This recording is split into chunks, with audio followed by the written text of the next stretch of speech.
حسن یا حسن یا حسن یا حسن یا حسن یا حسن یا حسن یا حسن یا حسن یا حسن یا حسن یا حسن حسن یا حسن حسن یا حسن یا حسن حسن یا حسن حسن یا حسن یا حسن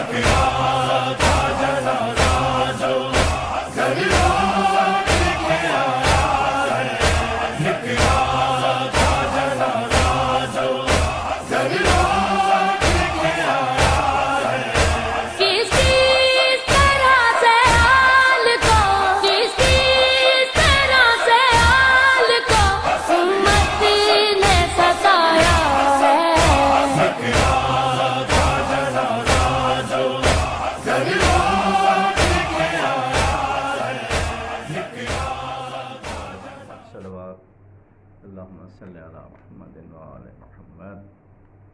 سلام کیجئے شیخ. پردیسی کنبے والوں کی یاد جو تیر چبھوتی ہے، پردیسی کنبے والوں کی یاد جو تیر چبھوتی ہے، نانا کے روزے پہ صبرا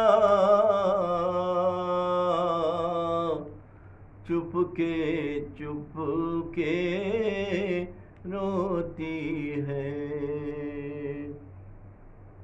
آنے والے بھائی کا رستہ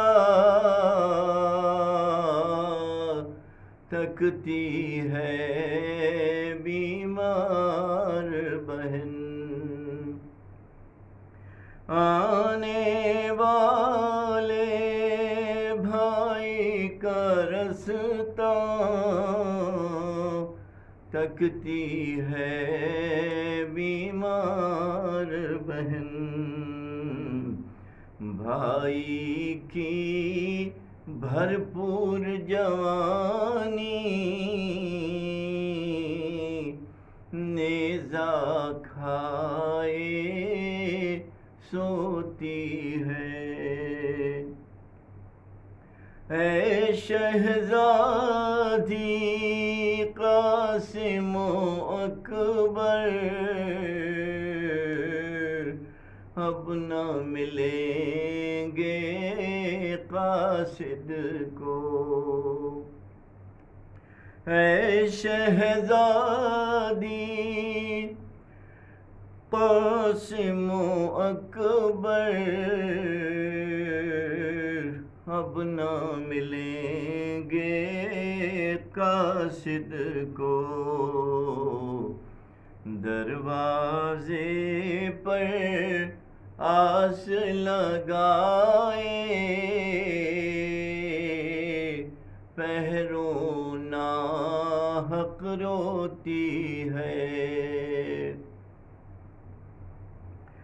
جس نے امت کی راہوں میں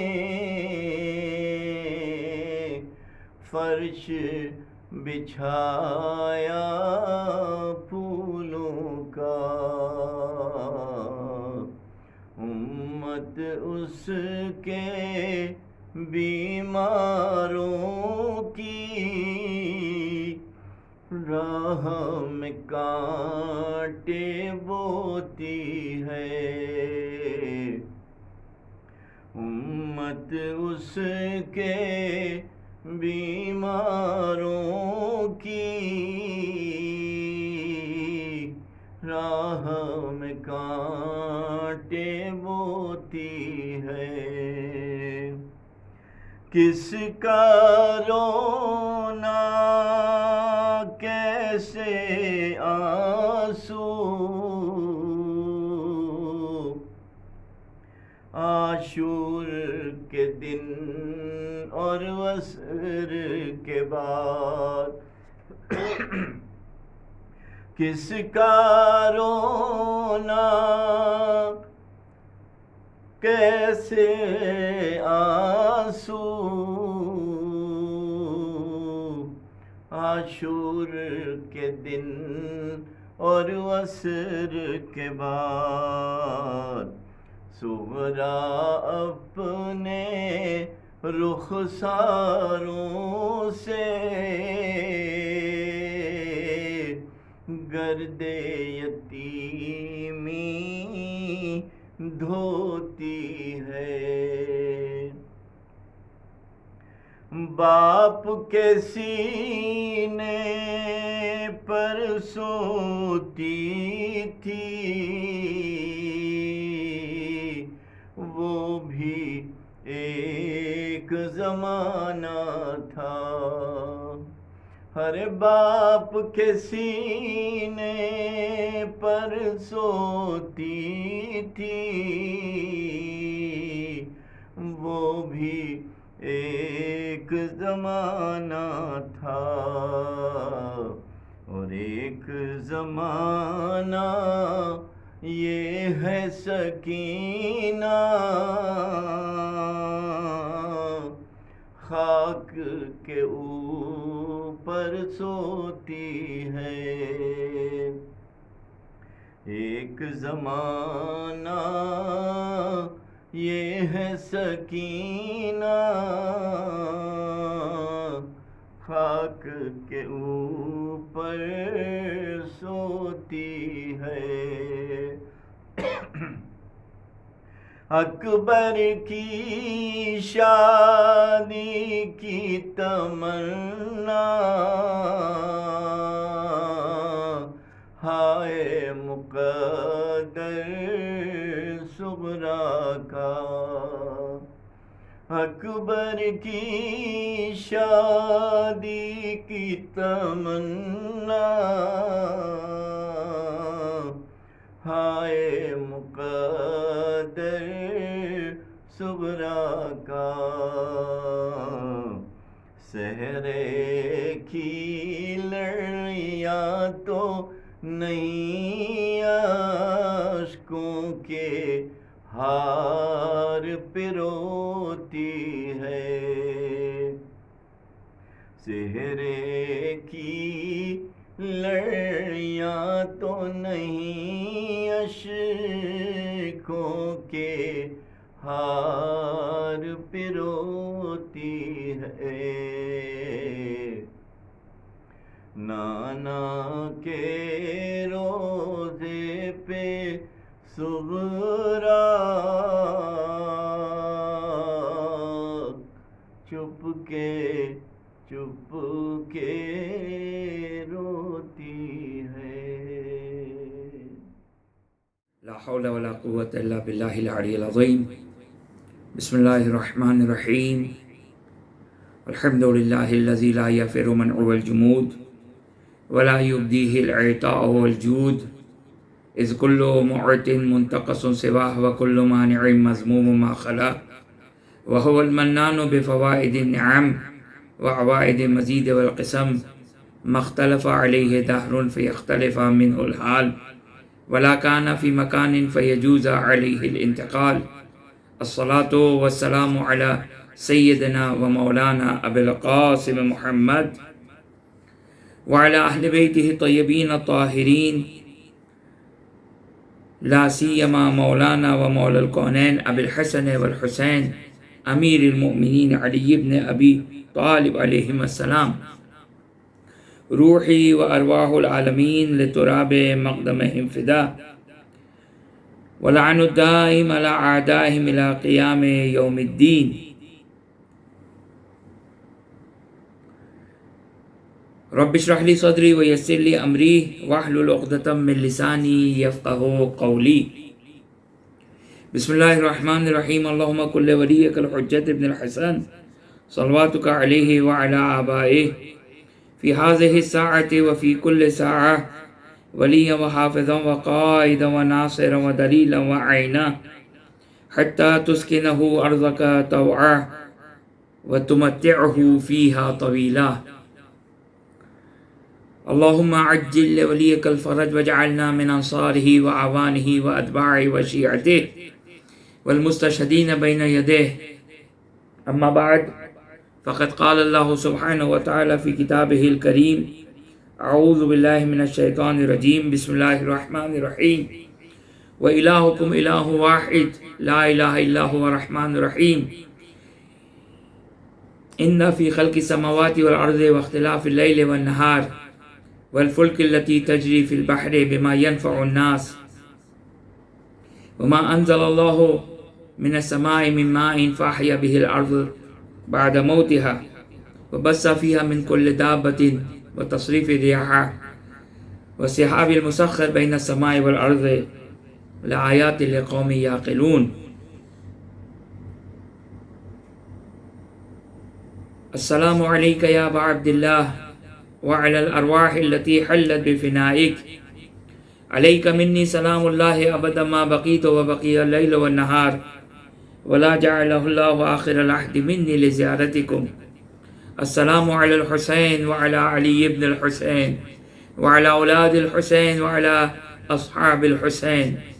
اللهم خص أنت ولا ظالم باللعن مني وابدأ بي أولا ثم لعن الثاني والثالث والرابع. اللهم لعن يزيد خامسا ولعن عبيد الله بن زياد وابن مرجان وعمر بن سعد وشمر وآل أبي سفيان وآل زياد وآل مروان إلى يوم القيامة. خمس مجالس امام بارگاہ علی بن ابی طالب علیہ الصلوۃ والسلام وادی کبیر کی یہ آج آخری مجلس ہے.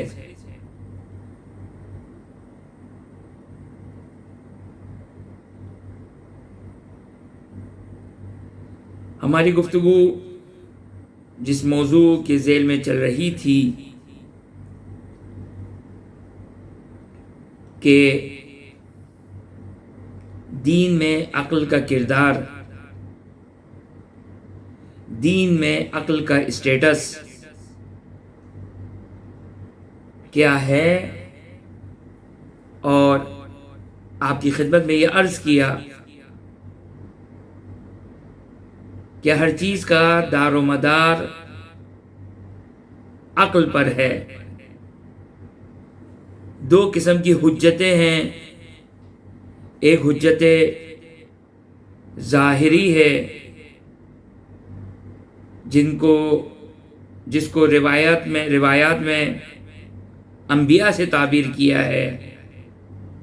ایک حجت باطنی ہے جس کو روایت میں عقل سے تعبیر کیا ہے. حجت یعنی خدا قیامت کے دن اس چیز کے ذریعے سے پکڑ ہوگی جس کے ذریعے سے ہم نے جب نبی بھیجا، تعلیمات الہی آئی تو کیوں فالو نہیں کیا؟ جب ہم نے تمہیں عقل دی، جب ہم نے تمہیں شعور دیا، جب ہم نے تمہیں ادراک کی صلاحیت دی تو تم نے کیوں فالو نہیں کیا؟ جس چیز کے ذریعے سے پکڑ ہو اس کو حجت کہتے ہیں. ما قسم اللہ شیئا افضل من العقل، کہ خداوند متعال نے جو نعمت انسان کو دی اس میں سب سے افضل ترین چیز انسان کی عقل ہے، کہ اگر عقل نہ ہو تو خدا اور توحید کی معرفت حاصل نہیں ہو سکتی ہے. بس آپ کی خدمت میں گزشتہ گفتگو کا ایک اجمالاً خلاصہ اور پھر اپنی بات کو آج مکمل کر دوں آپ کی خدمت میں.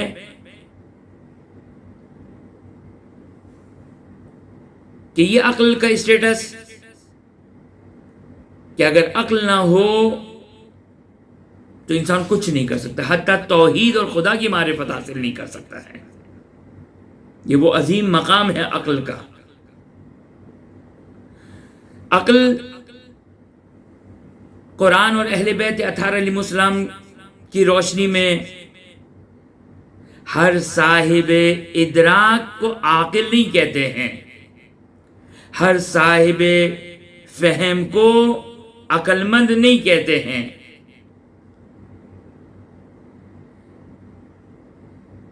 بلکہ قرآن اور روایات اطہار علیہ السلام، روایات اہل بیت اطہار علیہ السلام کی روشنی میں عقل یعنی جو حق کی پیروی کرے، جو حق کو قبول کرے، جو حق قبول نہ کریں، جو حق کی پیروی نہ کریں، وہ چاہے شعور اور ادراک کے لحاظ سے کتنا ہی بلند کیوں نہ ہو،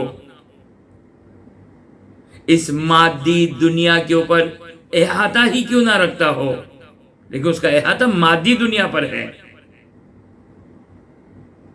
ماورائے دنیا کے اوپر کوئی احاطہ نہیں ہے، کسی کا احاطہ نہیں ہے سوائے ائمہ اطہار علیہ السلام، محمد و آل محمد علیہ السلام اور انبیاء 1,23,999 انبیاء کے علاوہ کسی کا احاطہ نہیں ہے۔ وہ بھی احاطہ کہ جو محمد و آل محمد علیہ السلام کا احاطہ ہے، وہ معلوم ہے کہ وہ احاطہ انبیاء علیہ السلام کا نہیں ہے جو روایات سے مستفاد ہے۔ لہذا جو مادی یہ دنیا، جو ایک مادی دنیا ہے، ہم اس کے ایک حد تک، اس کے ظاہر کے ایک حد تک ہم احاطہ رکھتے ہیں، ادراک رکھتے ہیں، سمجھنے کی صلاحیت رکھتے ہیں، ایک حد تک، اس سے زیادہ نہیں۔ اس دیوار کے پیچھے کیا ہے؟ اگر کسی معلومات کے ذریعے سے اگر میں معلوم کر سکتا ہوں تو صحیح ہے، ورنہ خود میری عقل میں اتنا ادراک نہیں ہے، اتنی صلاحیت نہیں ہے، اتنی لیاقت نہیں ہے کہ میں دیوار کے پیچھے کو بغیر کسی آلات کے، بغیر کسی ذریعے کے، بغیر کسی سبب کے میں پہچان سکوں کہ اس دیوار کے پیچھے کیا ہے۔ ادراک نہیں ہے میرا۔ اگر دنیا کی چند چیزوں کے بغیر کسی کا کوئی ادراک ہے تو وہ آلات اور اسباب کے ذریعے سے، آپٹیکلز کے ذریعے سے ہے۔ بس خداوند متعال نے انسان کو عقل دی ہے، لیکن عقل کی لمیٹیشن ہے، عقل کی حدود، عقل کی محدودیت ہے۔ بس انسان یہ جو محاورہ ہے کہ اپنی چادر کے مطابق پیروں کو پھیلائے، عقل میں بھی اسی طرح ہے۔ کیا چیز انسان کے شعور میں آ سکتی ہے، انسان اس کو سمجھنے کی کوشش کرے۔ جہاں پر خداوند متعال نے عقل کو استعمال کو کہا ہے، یہ آفاق، یہ دنیا، یہ نظام الہی، چاہے وہ آسمان سے تعلق رکھتے ہو، چاہے وہ نباتات سے تعلق رکھتے ہو، چاہے حیوانات سے تعلق رکھتے ہو، چاہے سمندر اور بیابان اور پہاڑ اور زمین، جو معلومات جس پر انسان کا احاطہ آ سکتا ہے، انسان اس میں تفکر کرے اور خدا کی نشانیوں کو ڈھونڈے۔ اگر یہ تفکر انسان کو خدا تک پہنچا دے تو قرآن اور روایات کے مطابق وہ صاحب عقل ہے، ورنہ صاحب عقل نہیں ہے۔ وہ اس کا خیال ہے کہ وہ صاحب عقل ہے، وہ عقل کی مانند، عقل کی شبیہ، عقل کی مثل وہ اپنے اندر ایک چیز رکھتا ہے، لیکن اس کو قرآن اور اہل بیت عقل نہیں کہتے، کیونکہ عقل کا مطلب کیا ہے؟ عقل کا مطلب یہ کہ جو حق تک انسان کو پہنچائے۔ آپ کی خدمت میں بیان کیا تھا کہ مسلمان چاہے کتنا ہی بڑا مفسر کیوں نہ ہو، چاہے کتنا بڑا محدث کیوں نہ ہو، اگر توحید کی معرفت حاصل نہیں کر سکتا ہے، اگر خدا تک نہیں پہنچ سکتا ہے، اگر رسول تک نہیں پہنچ سکتا ہے، اگر ولی خدا جانشین رسول تک اگر نہیں پہنچ سکتا ہے، تو ظاہر میں وہ صاحب عقل ہے، ظاہر میں وہ مفسر ہے، ظاہر میں وہ محدث ہے، لیکن وہ صاحب عقل نہیں ہے۔ قرآن کا کہنا یہ ہے، قرآن کا کہنا ہے کہ آپ کی خدمت میں قرآن کی آیات میں نے پیش کی ان اکثرہم هل تحسب ان اکثرہم یسمعون و یعقلون انہم الا کالانعام بل ہم اضل سبیلا، کہ کیا ان میں سے جو اپنے ہوائے نفسانی کو اپنا خدا بنائے ہوئے ہیں. بس یہ بات واضح ہو گئی کہ جس انسان کی عقل، شعور، اس کے ادراکات اس کو حق تک پہنچائے، چاہے وہ حق ذات باری تعالیٰ ہو، اس کی معرفت ہو، چاہے رسول صلی اللہ علیہ وآلہ وسلم کی نبوت اور خاتمیت کی طرف پہنچائے، وہ غیر مسلمان جو توحید کو سمجھ رہے ہیں، کہاں ہے ان کا ہادی جو رسول صلی اللہ علیہ وآلہ وسلم کی رسالت کا انکار کرنے والے ہیں؟ دنیا فتح کر لو تم عقل و شعور نہیں رکھتے ہو. اگر اس دنیا کو ہمیشہ رہنے کا مقام اگر قرار دیا تو تمہارے پاس عقل و شعور نہیں ہے. اگر ختمی مرتبہ صلی اللہ علیہ وسلم کی نبوت تک اگر نہیں پہنچ سکے، کیا حضرت عیسیٰ کے بعد آج تک کوئی ہادی نہیں آیا، کوئی ہدایت نہیں آئی؟ خداوند متعال نے اسی طرح انسان کو بغیر ہادی کے چھوڑ دیا. بس جو مسلمان اس دلیل کو اقامہ کرتے ہیں، جو مسلمان اس دلیل کو قائم کرتے ہیں غیر مسلمان کو قانے کرنے کے لیے، مگر وہ خود کیوں نہیں سمجھتے ہیں کہ کیا 11 ہجری کے بعد رسول خدا صلی اللہ علیہ وسلم کی رحلت اور شہادت کے بعد آج تک کوئی ہادی نہیں ہے؟ یعنی خداوند متعال نے نعوذ باللہ من ذالک گمراہ کرنے کے لیے تو شیطان کو قرار دیا. مضل جو گمراہ کرنے والا ہے، مضل جو گمراہ کرنے والا ہے، آیا انسان کی عقل اس بات کو قبول کرتی ہے، انسانی عقل اس بات کو تسلیم کرتی ہے کہ خداوند متعال گمراہ کرنے کے لیے تو مضل اور گمراہ کرنے والے کو تو قرار دے، یہ ہادی کو نہ قرار دے، ہدایت دینے والا نہ ہو. فی الحال وقت میں گنجائش نہیں ہے کہ میں اس اعتراض کا جواب دوں کہ کوئی آ کر یہ کہے کہ بھائی شیعہ بھی تو کہتے ہیں ہادی پردہ غیبت میں ہیں. نہیں، ہمارا عقیدہ ہے، روایات ہے کہ وہ پردہ غیبت میں رہ کر اسی طریقے سے اپنی ولایت کا نور اہل زمین کے اوپر اس کی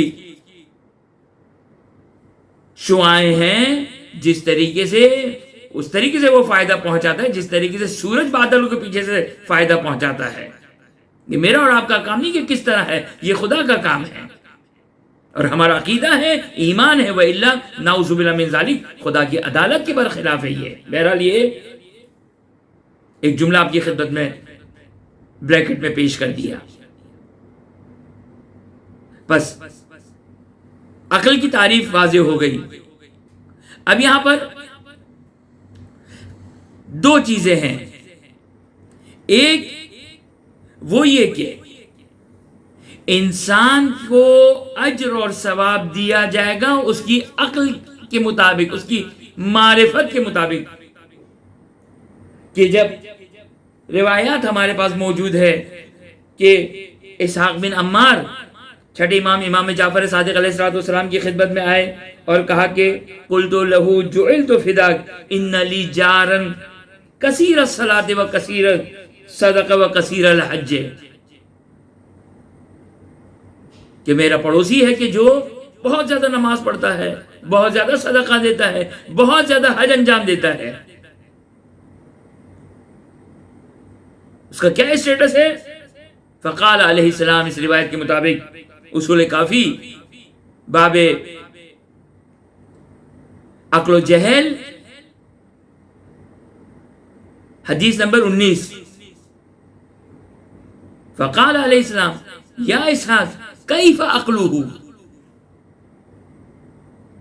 کیف عقلہ، اس کی عقل کیسی ہے، اس کی معرفت کا لیول کیا ہے؟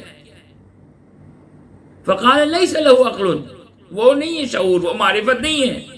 امام علیہ السلام فرماتے لا یرتفع بذلک منہ، اس کی یہ کثرت صوم، کثرت صلاۃ، کثرت صدقہ، کثرت حج، یہ اس سے، اس کی ذات سے زیادہ بلند نہیں ہے، یعنی آسمانوں پر نہیں پہنچ رہی ہے۔ اب ایک روایت آپ کی خدمت میں بیان کروں کہ یہ بھی اصول کافی کی روایت ہے، اور حدیث نمبر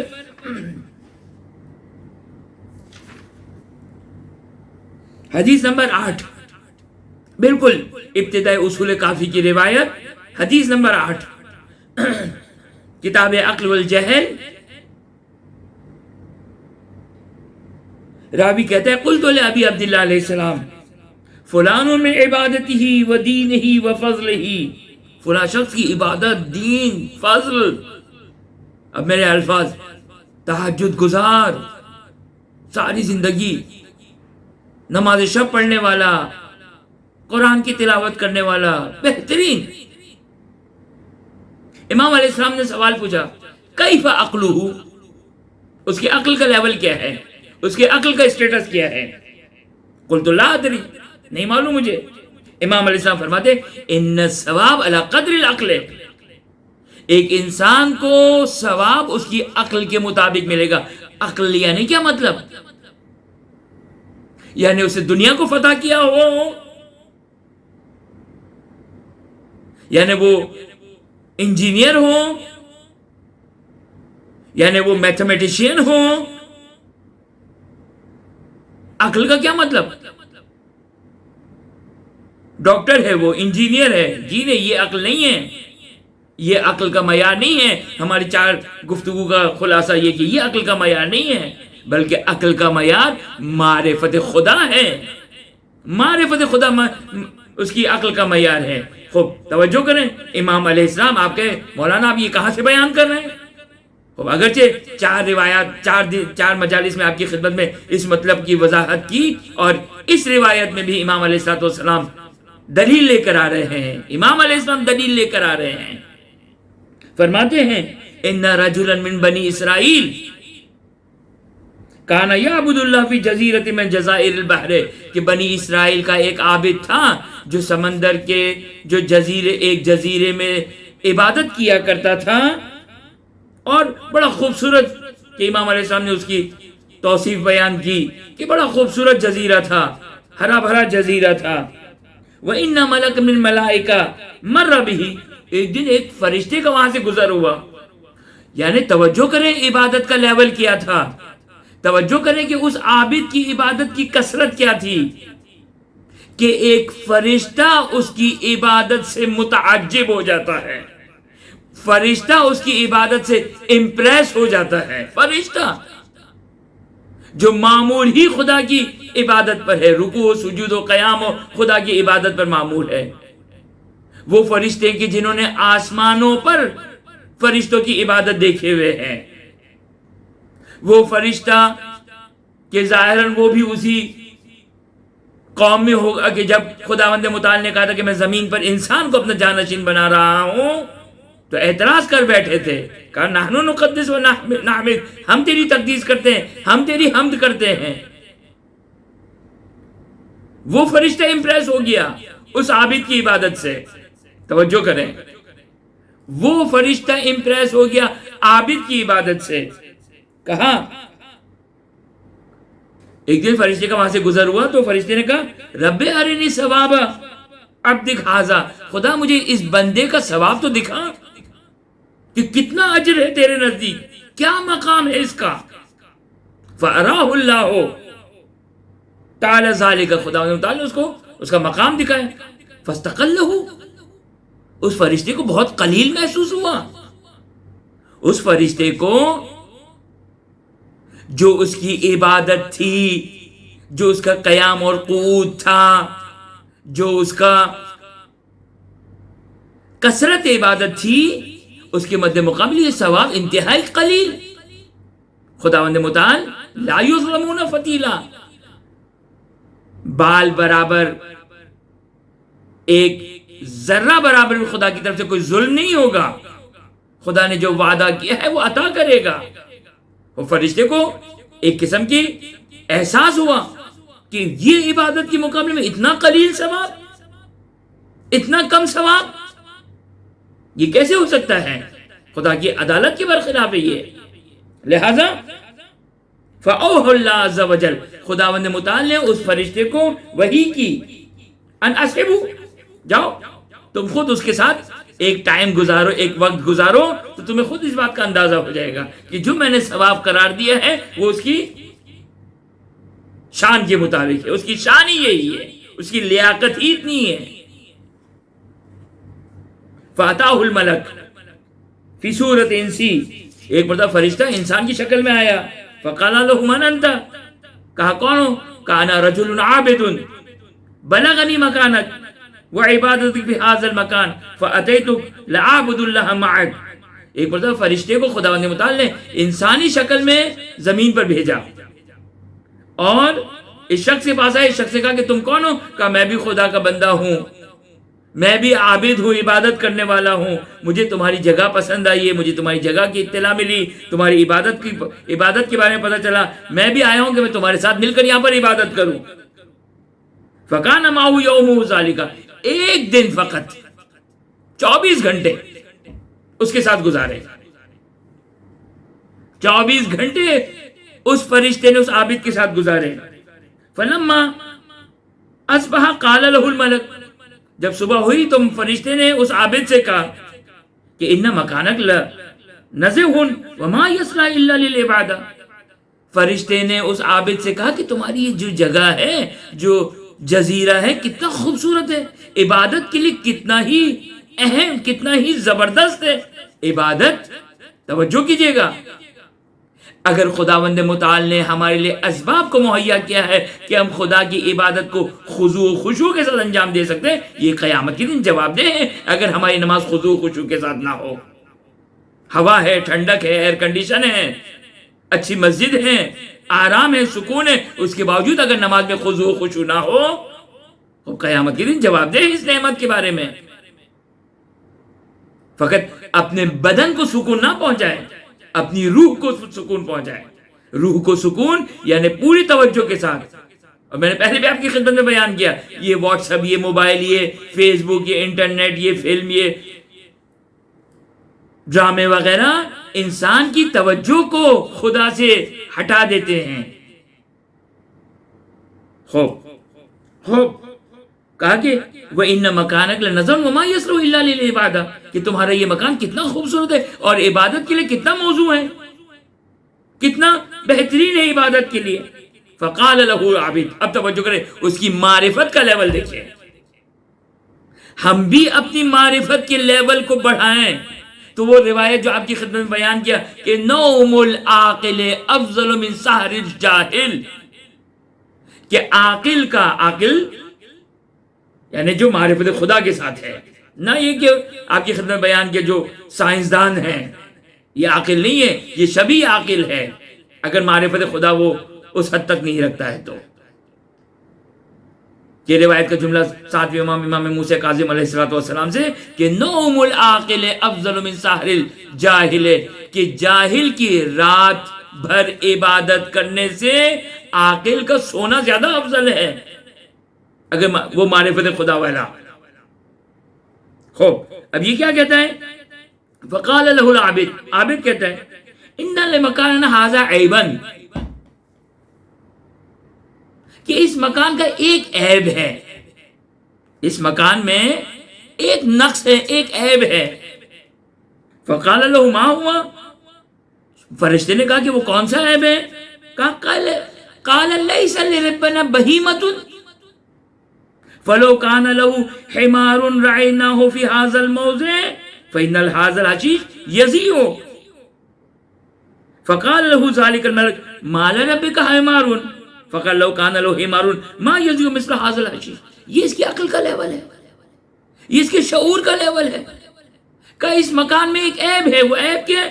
کہ ہمارے خدا کے پاس ایک جانور نہیں ہے، ایک گدھا نہیں ہے کہ یہاں پر یہ سارا کا سارا سبزہ ضائع ہو رہا ہے.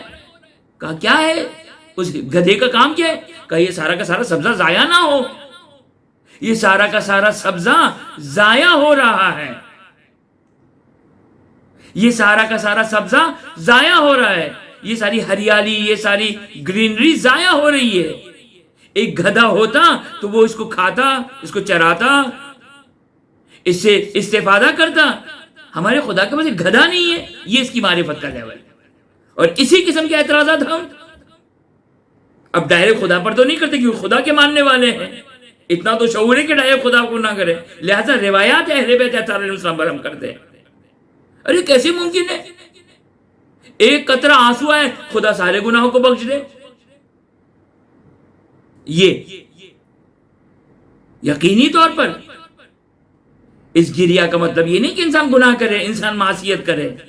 لیکن خداوند متعال نے جس طرح استغفار کو باعث مغفرت گناہ قرار دیا ہے، وہ خدا امام حسین علیہ السلام پر گریا کو باعث استغفار نہیں قرار دے سکتا ہے، جبکہ اس کا نفس، اس کی روح پاک ہو رہی ہے امام حسین پر گریا کر کے. یہ ہم نے اپنی عقل کو استعمال کیا. یہ ہماری معرفت کا لیول ہے. امام اور حجت خدا کے سامنے اپنی عقل کو استعمال کرنا یہ ناعقلی کی علامت ہے، عقل کی علامت نہیں ہے. یہ شبیہ عقل ہے، یہ حاکم شام کی مانند والی عقل ہے جس کو روایت نے بیان کیا. یہ عقل نہیں ہے، یہ شعور نہیں ہے. آپ نے اس عبادت کے، اس عابد کا عقل کا معیار دیکھا کہ خدا کی قدرت پہ شک کرتا ہے، خدا کی حکمت میں شک کرتا ہے. حکمت میں توجہ کریں. خدا کی حکمت یعنی کیا مطلب؟ یعنی خدا حکیم ہے. خدا اپنے کام کو حکمت اور مصلحت کے مطابق انجام دیتا ہے. ضروری نہیں کہ مجھے سمجھ میں آئے. اگر مجھے سمجھ میں آ جائے تو میں بھی خدا کی لیول کے برابر حکیم ہو جاؤں گا. نہیں، یہ ممکن نہیں ہے. میرا عقیدہ یہ ہے کہ خدا حکیم ہے اور اپنے تمام کے تمام کاموں میں وہ حکمت رکھتا ہے، چاہے میری اس موٹی عقل میں آئے چاہے نہ آئے. یہ عقیدہ ہونا چاہیے، یہ معرفت ہونی چاہیے. ان اللہ علیم بکل شیء، خدا ہر چیز کا جاننے والا ہے. میری حیثیت کیا ہے، میرا کیلیبر کیا ہے، میری عقل کا عالم کیا ہے، انتہائی محدود عقل کے ساتھ، محدود عقل کے ساتھ میری کیا حیثیت ہے، میرا ادراک کیا ہے. میں اس چار دیواری سے باہر اپنا شعور اور اپنے ادراک کو استعمال نہیں کر سکتا ہوں کہ اس چار دیواری کے پیچھے کیا ہے. اس چار دیواری کے پیچھے کیا ہے مجھے نہیں معلوم. میں عالم برزخ کو سمجھ سکتا ہوں، میں عالم محشر و قیامت و جنت و جہنم کو سمجھ سکتا ہوں، میں تمام مصلحت الہی کو سمجھ سکتا ہوں، میں تمام جہاں کے مصلحتوں سے واقف ہو سکتا ہوں. عاقل کا، توجہ کریں، عاقل ہونے کا کرائٹیریا یہ ہے کہ میں اپنی جہالت کا اعتراف کروں. اپنی جہالت کا اعتراف یہ عقل مندی ہے، یہ عاقل کی علامت ہے. اپنی جہالت کا اعتراف، اپنی جہالت کا اعتراف یہ عقل مندی کی علامت ہے. اس لیے کہ میں محدود ہوں، لمیٹیشن ہے میری. میرا ادراک اس مادی دنیا سے میکسیمم اس مادی دنیا سے ماورا نہیں جا سکتا ہے. انسان تصور کر سکتا ہے کہ رسول خدا محمد مصطفیٰ صلی اللہ علیہ وآلہ وسلم معراج پر تشریف لے کر گئے. وہ طویل معراج جہاں جنت و تمام چیزوں کی سیر کی. وہ تفصیلی روایت کی اگر اس کو بیان کی جائے تو شاید چند گھنٹے لگ جائے. الفاظ کو بیان کرنے میں چند گھنٹے لگ جائے تو اس کو سیر کرنے میں کتنے دن لگیں گے دنیاوی، انسان تصور سے باہر ہے. لیکن کیا ہماری عقل اس بات کو قبول کرتی ہے کہ رسول صلی اللہ علیہ وسلم وہ پوری معراج کو سفر طے کر کے آئے؟ اور روایت کا جملہ ہے کہ دروازے کی کنڈی چٹکنی ابھی تک حرکت کر رہی ہے. دروازہ بھی حالت حرکت میں ہے اور رسول صلی اللہ علیہ وسلم حالت اس معراج کا پورا سفر طے کر کے آ گئے. عقل میں آنے والی بات ہے؟ مجھے بتائیے یہ عقل میں آ رہی ہے ہماری چھوٹی سی بات؟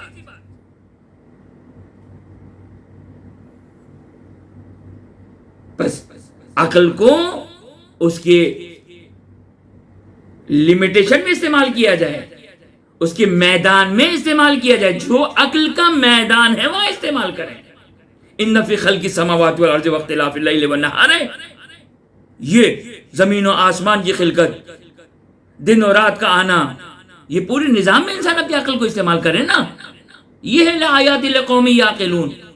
وہ جو میری عقل کا احاطہ نہیں ہے، جو میری عقل کا میدان نہیں ہے، اس میں کیوں دخل اندازی کروں؟ حق نہیں مجھے دخل اندازی کرنے کا. جس کی خدا کے بارے میں یہ معرفت ہے کہ خدا کے واسطے گدھا نہیں ہے، یعنی وہ سمجھے کہ یہ عیب ہے، یہ خدا کی حکمت کے خلاف ہے. ایک مومن نے مجھے یہ کہا، میں خود اپنے ذاتی گواہ اس بات کا، کہ نعوذ باللہ نعوذ باللہ نعوذ باللہ، خدا محتاج ہے. کس بات کا محتاج ہے؟ ہم شیعوں کا محتاج ہے. نعوذ باللہ من ذالک، خدا محتاج ہے ہم شیعوں کا. ہاں، اس لیے کہ خدا نے امام حسین علیہ السلام کی تو عزاداری نہیں کر سکتا تھا، لہذا شیعوں کو خلق کیا تاکہ امام حسین علیہ السلام کو ایک بدلہ دے سکے. مگر ہماری عزاداری امام حسین کے لیے کیا بدلہ ہو سکتی ہے؟ اور خدا محتاج ہے. یہ ہمارے مومنین کی معرفت کا لیول ہے. خدا کو نہیں پہچانا. آئیے خدا را نہج البلاغہ کو پڑھیں. امیر المومن کے ماننے والے خدا کیا ہے، جائیں نہج البلاغہ کا پہلا خطبہ پڑھیں. کم از کم نہج البلاغہ میں سے توحید کے جو خطبات ہیں اس کو پڑھیں. چھوڑ دیں جو تاریخی واقعات ہیں. میں نے کہا تو پوری نہج البلاغہ پڑھیں، اگرچہ نہج البلاغہ بہت بڑی نہیں ہے لیکن تاریخی واقعات چھوڑ دیں. وہ جہاں پر خدا شناسی ہے، وہ امیر المومنین سلام اللہ علیہ کہ جو یہ ارشاد فرماتے ہیں کہ جب میں کسی چیز کو دیکھتا ہوں تو اس کے ساتھ اس کے ہمراہ. اب یہ امام کا فرمان کہ ما رأیت شیئا الا ورأیت اللہ قبلہ وبعدہ ومعہ وفیہ. میں کسی شے کو نہیں دیکھتا ہوں مگر ہر چیز کے ساتھ، اس کے آگے، اس کے پیچھے، اس کے نیچے، اس کے اوپر خدا کو دیکھتا ہوں. اصل اس کا معنی کیا ہے بابا؟ اس کا مطلب کیا ہے؟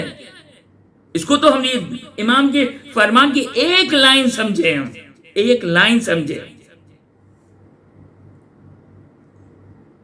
کیا مطلب ہے اس کا؟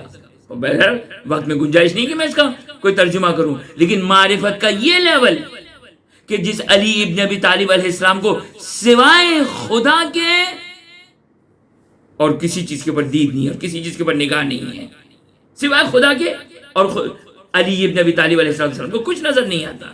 ہر چیز میں خدا کا عکس نظر آتا ہے. عکس سے مراد نعوذ باللہ من ذالک.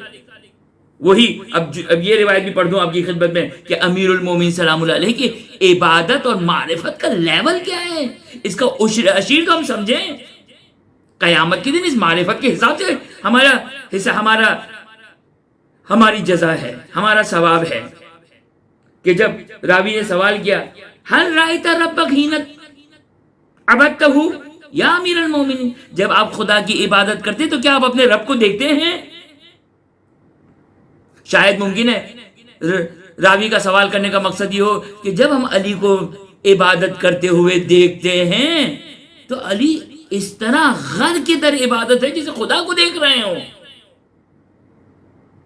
خدا کی عظمت کو جیسے آنکھوں سے ملاحظہ کر رہے ہوں. نہیں جانتے علی ابن ابی طالب علیہ السلام کی معرفت کو کہ وہ امیر المومنین سلام اللہ علیہ جو فرماتے ہیں کہ لو کشفت الغطاء مزددت یقینا، اگر سارے پردوں کو ہٹا دیا جائے تو علی کے معرفت میں کوئی فرق نہیں آئے گا. اب وہ علی ابن ابی طالب علیہ السلام کس طرح دیکھ رہے ہیں، کون سی آنکھ سے دیکھ رہے ہیں، کون سے دید سے مشاہدہ کر رہے ہیں؟ وہ فرماتے ہیں امیر المومنین سلام اللہ علیہ جب راوی سوال کرتے ہیں ہل رأیت ربک حین عبدتہ، جب آپ عبادت کرتے تو کیا اپنے رب کو دیکھ رہے ہیں؟ امام علیہ السلام فرماتے ہیں وائلک، وائے ہو تجھ پر، ما کنت اعبد، علی ابن ابی طالب عبادت نہیں کرتا ہے اس خدا کی، اس رب کی جس کو نہ دیکھے، اس رب کی عبادت نہیں کرتا جس کو نہ دیکھے. لیکن کون سا دیکھنا، کون سا دیدار، کون سی رویت، کون سا مشاہدہ؟ فقال علیہ السلام کیف رأیتہ، کس طرح دیکھتے آپ؟ خدا تو جسم نہیں رکھتا ہے، خدا تو جسم نہیں رکھتا ہے. یہ ہماری لمیٹیشن ہے، یہ ہماری محدودیت ہے، یہ ہماری ہم اپنی حد کو پہچانیں. بس میرا کہنا یہ، ہم اپنی حد کو پہچانیں. یہ امیر المومنین کو زیب دیتا ہے، یہ امیر المومنین کی معرفت کے الفاظ ہے. میں اور آپ اگر یہ الفاظ کہیں تو چھوٹا منہ اور بہت بڑی بات. اگر میں اور آپ ان الفاظ کو ادا کریں جھوٹے ہو جائیں گے. کہ میں کہوں ما رأیت عبدا ما رأیت ربا لم اراہ، ما رأیت ربا ما عبدت ربا لم اراہ، میں اس خدا کی عبادت نہیں کرتا جس کو میں نہیں دیکھتا. یہ مجھے جھوٹ ہے، میرے لیے جھوٹ ہے.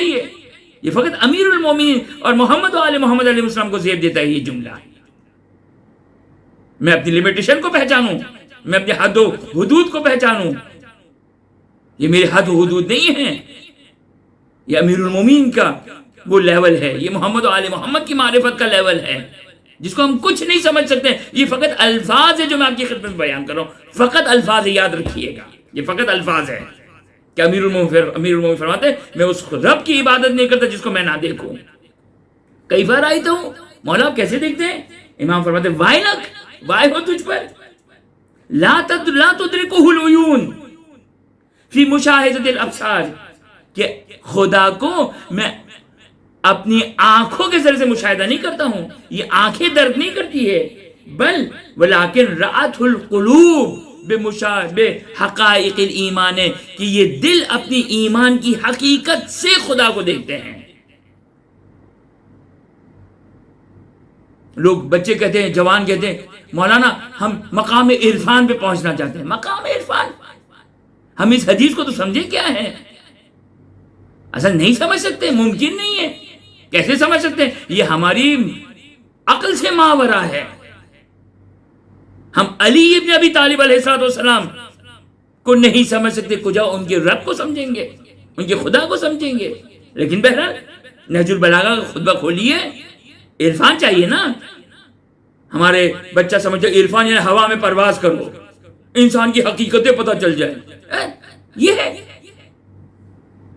اپنے آپ کو امیر المومنین سمجھتے ہیں. ہم اپنی حد و حدود کو پہچانے، اپنی حد و حدود کو پہچانے. پہلے بندے تو بنے خدا کے، پہلے یہ توضیح المسائل پہ تو عمل کریں، پہلے یہ واجبات، اس سے پہلے واجبات و محرمات کے احکام تو سیکھیں. یہ توضیح المسائل ہمیں سمجھ میں نہیں آتی، توضیح المسائل سمجھ میں نہیں آتی ہے، اور ہم چلے عرفان کی باتیں کر لیں. انسان کی حقیقتیں نظر آ رہی ہے، انسان آسمانوں میں سیر کر رہا ہے. کیا کھیل لگا رکھا ہے دین کے ساتھ؟ نہج البلاغہ پڑھائیے، نہج البلاغہ سمجھیں، توضیح المسائل پڑھیں. توضیح المسائل یہ ہماری ذمہ داری ہے. اپنی عقل کو نہج البلاغہ کی حد تک لے کر آئیں. نہج البلاغہ وہ بھی صرف ظاہری الفاظ کی بات کر رہا ہوں، حقیقت نہج البلاغہ کیا ہے بابا؟ یہ امیر المومنین جانے اور ان کا رب جانے، ہمیں کیا معلوم؟ یہ تو الفاظ ہیں جن کا ہم تھوڑا بہت ترجمہ کر لیتے ہیں. شارح نہج البلاغہ نے تھوڑی بہت تشریح کر دی. یہ صرف الفاظ ہی، یاد رکھیے گا. یہ لفظ ہے جو میں نے آپ کی خدمت میں بیان کیا. امیر المومنین فرماتے ان آنکھوں سے میں نے خدا کو نہیں دیکھا، یہ الفاظ ہے میں نے حقیقتی ایمان سے خدا کو دیکھا. یہ لفظ ہے، کیا حقیقت ہے مجھے کیا معلوم؟ وہ حقیقتی ایمان سے کس طرح خدا نظر آتا ہے. وہ ایک حد تک در کر سکتا ہے انسان، ایک حد تک، بہت ہی ایک حد تک، بہت ہی ایک حد تک. جتنا میرا اور آپ کا لیول ہے بس اس حد تک. اور ہر انسان جانتا ہے کہ اس کا کیا لیول ہے، ہر انسان جانتا ہے اس کا کیا لیول ہے. آئمہ کے جملوں کو، آئمہ کی مناجات کو، آئمہ کے مقامات کو اپنے اندر نہ ڈھونڈیں، اپنے اندر اتارنے کی کوشش نہ کریں. اس کا عشر اشیر اگر ہمیں سمجھ میں آ گیا، یہی ہماری نجات ہے، یہی ہماری نجات ہے. عشر اشیر، عشر اشیر بھی اصل صرف بول رہا ہوں میں، یہ صرف الفاظ ہیں میرے. خدا کی خدا کو انسان، یہ خدا کی معرفت کے حساب سے ہے.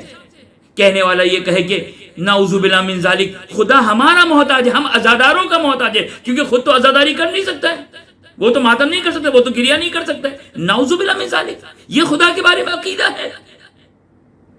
ہم احسان کرنے والے خدا کے اوپر، شرم کرے انسان، یہ عقیدہ ہے، خدا کے بارے میں یہ عقیدہ ہے۔ بس عبادت وہی ہے جو اس روایت میں بیان کیا، اس گدھے والے شخص سے زیادہ ہماری معرفت کم ہے۔ وہ قادر مطلق، وہ اللہ سبحانہ و تعالی خداوند متعال قادر مطلق ہے۔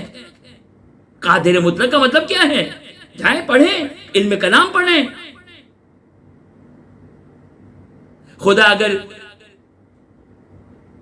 کسی چھوٹے سے ظرف میں سمندر کو نہیں ڈال سکتا ہے کہ خدا کی قدرت کی کوئی کوتاہی نہیں ہے، خدا کی فیاضیت کی کوئی کوتاہی نہیں ہے، اس ظرف کا نقص اور عیب ہے۔ جسم رکھنا نقص اور عیب ہے، خدا جسم سے ماورا ہے۔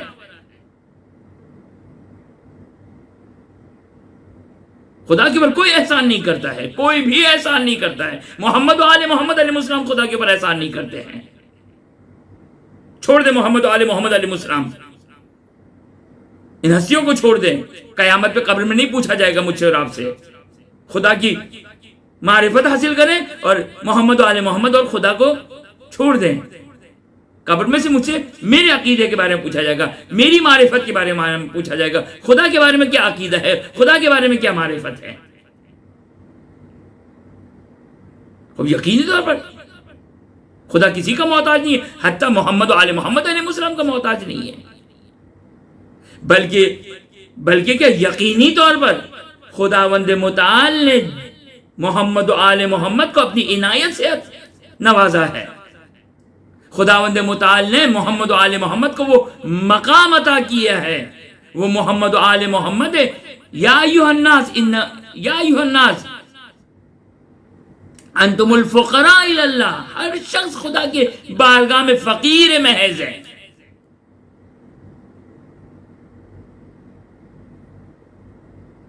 کوئی خدا پر احسان نہیں کرتا ہے، کوئی بھی خدا یعنی نعوذ باللہ من احسان کا مطلب کیا ہے؟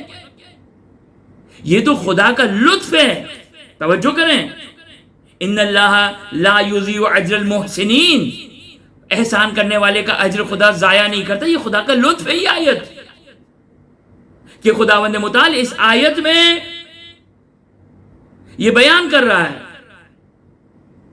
ٹیکنیکلی کوئی بھی خدا پر احسان کرنے والا نہیں، لیکن اس کے باوجود خدا یہ کہتا ہے جو نیک کام کرنے والے وہ احسان کرنے والے ہیں۔ نعوذ باللہ من ذالک، یہ خدا کا لطف ہے کہ خدا یہ مقام دے رہا ہے۔ لہذا دو چیزیں، ایک یہ کہ انسان معرفت خدا کو حاصل کرے، قیامت کے دن انسان کا اجر اس کی معرفت کے لیول کے حساب سے ہے، معرفت کے لیول کے حساب سے ہے۔ جو اس کی معرفت ہوگی اس کے حساب سے اس کو اجر و ثواب دیا جائے گا۔ میری محدودیت، لمیٹیشن، توحید کی معرفت، خدا کی معرفت، انبیاء اور ائمہ اطہار علیہ السلام کی ایک حد تک، جس طرح خدا کی بہت ایک حد تک، اسی طرح انبیاء اور ائمہ اطہار علیہ السلام کی ایک حد تک معرفت ممکن ہے، اور اس کے علاوہ باقی انسان کی کچھ معرفت نہیں، کوئی معرفت نہیں، انسان جاہل مطلق ہے۔ عبادات میں 2 رکعت نماز کیوں ہے، 4 رکعت نماز کیوں ہے؟ لوگ سوال کرتے ہیں مولانا یہ حکم خدا ہے، اس کا فلسفہ کیا ہے؟ اس کا فلسفہ کیا ہے؟ ہمیں کیا معلوم اس کا فلسفہ کیا ہے؟ اگر خدا اور اہل بیت نے بیان کر دیا جیسا بعض روایتوں نے بیان کیا تو ہم اس کی ایک حکمت بیان کر دیں گے، اس کی ایک حکمت بیان کر دیں گے، ورنہ ہمیں کیا معلوم کہ اس کا فلسفہ کیا ہے؟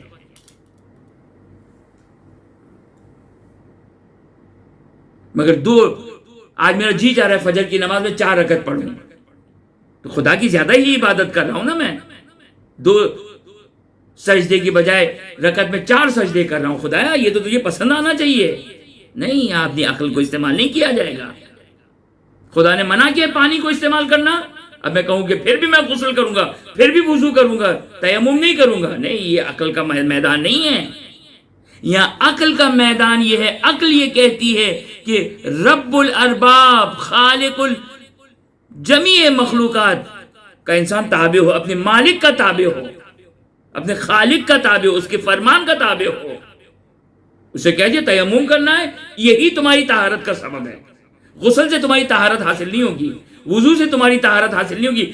مٹی پہ 2 ہاتھ مارنے کے بعد پیشانی اور ہاتھوں کے مسح کرنے سے ہی تمہاری طہارت حاصل ہوگی، اس کے علاوہ طہارت حاصل نہیں ہوگی. اب میری اس موٹی عقل میں آئے یا نہ آئے، عبودیت کا تقاضا ہے. عقل کا تقاضا یہ کہ خدا کی حکم کو فالو کیا جائے، خدا کے حکم کو فالو کیا جائے. بس عزادارو، یہ وہ ایام ہیں کہ جو رسول خدا صلی اللہ علیہ وآلہ وسلم کی شہادت و رحلت کے بعد کے ایام، یہ وہ ایام ہیں جو خاندان آل محمد پر مصیبت کے ایام ہیں، مصیبت کے ایام ہیں. اور بالخصوص وہ بنت رسول سلام اللہ علیہ کہ اس امت نے آل محمد علیہ السلام کے ساتھ جو مظالم کیے، اس میں اس کا آغاز بنت رسول کے ان مصائب سے کہ بنت رسول یہ مرثیہ پڑھتے ہوئے اس دنیا سے چلی گئی. صبت علیہ المصائب یا ابدا، اے بابا آپ کے بعد مجھ پر وہ مصیبتیں پڑھی کہ لو صبت علی الایام سن لیالی. بابا آپ کے بعد مجھ پر وہ مصیبتیں پڑھی کہ اگر یہ مصیبتیں اگر دنوں پہ پڑتی تو راتوں میں تبدیل ہو جاتی. اللہ اکبر، انسان تصور تو کرے. بس عزادارو، صرف 2 جملے آپ کی خدمت میں بیان کرنا چاہتا ہوں. یہ ایام امیر المومن کی ولایت کو تحفظ کے ایام ہیں، ولایت کی حفاظت کے ایام ہیں. یہاں پر بنت رسول نے ولایت کے تحفظ میں اپنی جان کو قربان کر دیا. بس عزادارو، ایک مرتبہ جلتی لکڑیاں لے کر اس دروازے پر آیا. اس دروازے پر لوگ آئے، کتنے لوگ آئے؟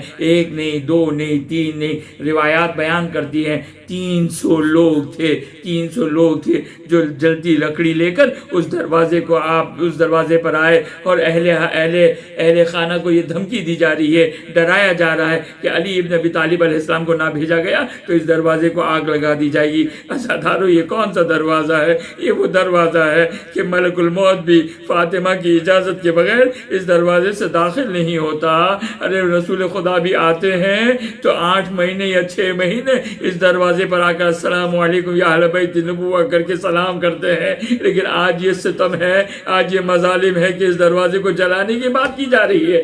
آنے والا کہتا ہے، ایک مرتبہ بنت رسول نے دروازہ نہ کھولا، آنے والا یہ کہتا ہے کہ ایک مرتبہ دروازے کو جلانا شروع کیا. بس عزادارو، ایک مرتبہ دروازہ کمزور پڑا، بنت رسول نے 2 ہاتھوں سے دروازے کو تھاما اور آنے والے کو اجازت نہ دی. سنیں گے عزادارو، ایک مرتبہ آنے والے نے قنفذ سے کوڑا دیا، بنت رسول کے بازو میں اتنی زور سے کوڑا مارا. میرا چھٹا امام کہتا ہے اتنی زور سے کوڑا مارا بنت رسول کے بازو میں بازو بند کا نشان پڑ گیا، لیکن بنت رسول نے دروازہ نہ چھوڑا.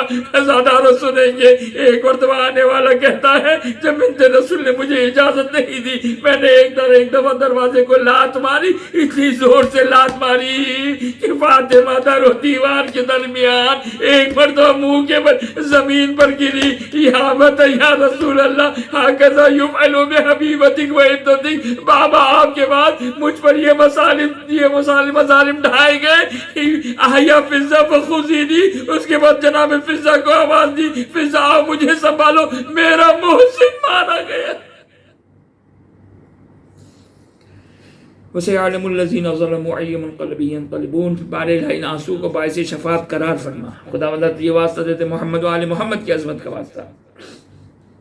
حاضر مجلس مومن و مومنات، تمام مومن و مومنات، بالخصوص منتظمین وادی کبیر امام بارگاہ علی ابن ابی طالب علیہ السلام کے تمام منتظمین کی اس کوشش کو، اس عبادت کو اپنی بارگاہ میں قبول فرما، ان کی اس عزاداری کو اپنی بارگاہ میں قبول فرما. خداوند یہ واسطہ دیتے محمد و آل محمد کا جو مومن و مومنات جو حاجتیں لے کر تیری بارگاہ میں آئے محمد و آل محمد علیہ السلام کا واسطہ دے کر خداوند تمام مومن و مومنات کی تمام جائز حاجات کو پورا فرما۔ جو مومن و مومنات بیمار ہیں بالخصوص جنہوں نے التماس دعا التماس صحت کے لے کہا، بہت سارے ہمارے عزیز ہمارے دوست بیمار ہیں، خداوند بحق محمد و آل محمد خداوند ان تمام مومن و مومنات کو صحت عاجلہ اور کاملہ عطا فرما۔ خداوند اپنی واسطہ دے محمد و آل محمد کا جو مومن و مومنات حج و زیارات کی مشتاق ہیں ان کو حج و زیارات سے مشرف فرما۔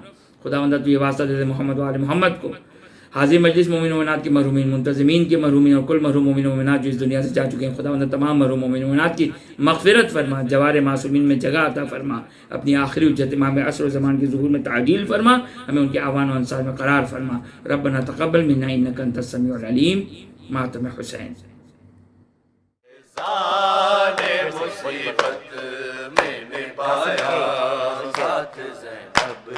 بولی فرما میں تجھے کیا دوں انعام غریبی میں، بولی فرما میں تجھے کیا دوں انعام غریبی میں، فضا تو نے قاسم کے ان کانپتے ہاتھوں سے صحرا ہے لگایا، ساتھ زینب کا فضا نے مصیبت میں نبھایا، ساتھ زینب کا فضا نے مصیبت میں نبھایا، ساتھ زینب کا۔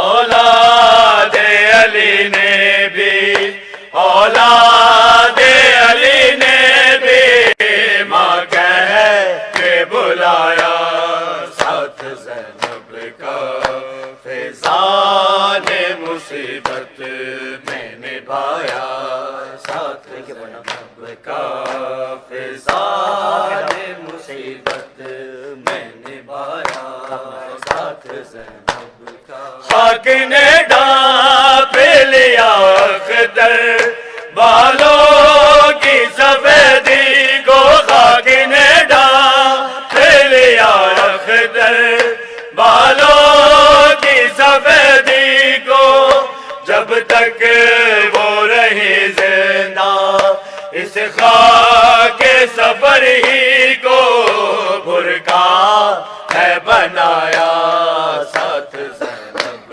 کا فضا نے مصیبت میں نبھایا، ساتھ زینب کا فضا نے مصیبت میں نبھایا، ساتھ زینب کا۔ خاک نے ڈانپ لیا اختر بالوں کی سفیدی کو، خاک نے ڈانپ لیا اختر بالوں کی سفیدی کو، جب تک وہ رہی زندہ اس خاک سفر ہی کو برقع ہے بنایا، ساتھ زینب کا فضا نے مصیبت میں نبھایا، ساتھ زینب کا فضا نے مصیبت میں نبھایا،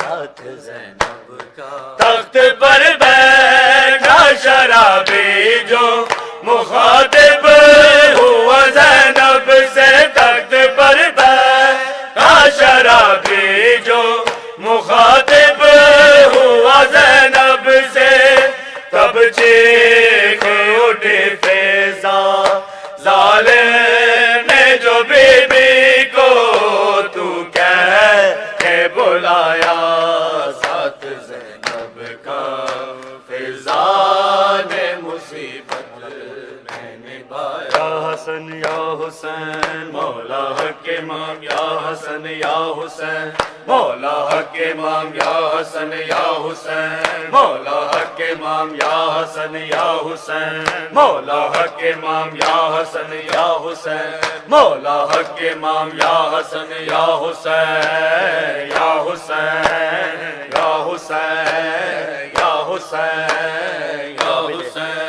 وہ عابد بیمار تھا چلنے سے جو لاچار تھا، اور شام کا بازار تھا، تھی مرتضیٰ کی بیٹیاں، مولا حق امام یا حسن یا حسین، مولا حق امام یا حسن یا حسین، مولا حق امام یا حسن یا حسین، یا حسین یا حسین یا حسین، شبیر کی وہ لاڈلی سینے پہ جو شاہ کے پلی، جس کے ابابن میں جلی منہ پر تماچوں کے نشان، مولا حق امام یا حسن یا حسین، مولا حق امام یا حسن یا حسین، مولا حق امام یا حسن یا حسین، یا حسین یا حسین یا حسین، وہ با وفا عباس تھا، دکھیوں کی جو ایک راس تھا، پانی لیا پر نہ پیا، معصوم کا احساس تھا، غازی با وفا یا بادشاہ باز، غازی با وفا یا بادشاہ باز۔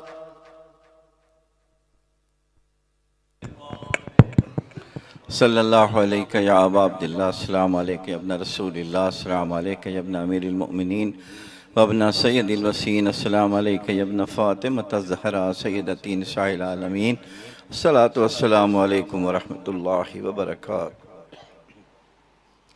السلام علیکہ یا غریب الغرباء، السلام علیکہ یا معین الضعفاء والفقراء، سلطان ابو الحسن یا علی ابن موسیٰ رضا علیکہ اعلیٰ فی التحیۃ والثناء، سیدی رزقنا اللہ فی الدنیا زیارتکم وفی الآخرت شفاعتکم، الصلاۃ والسلام علیکم ورحمۃ اللہ وبرکاتہ۔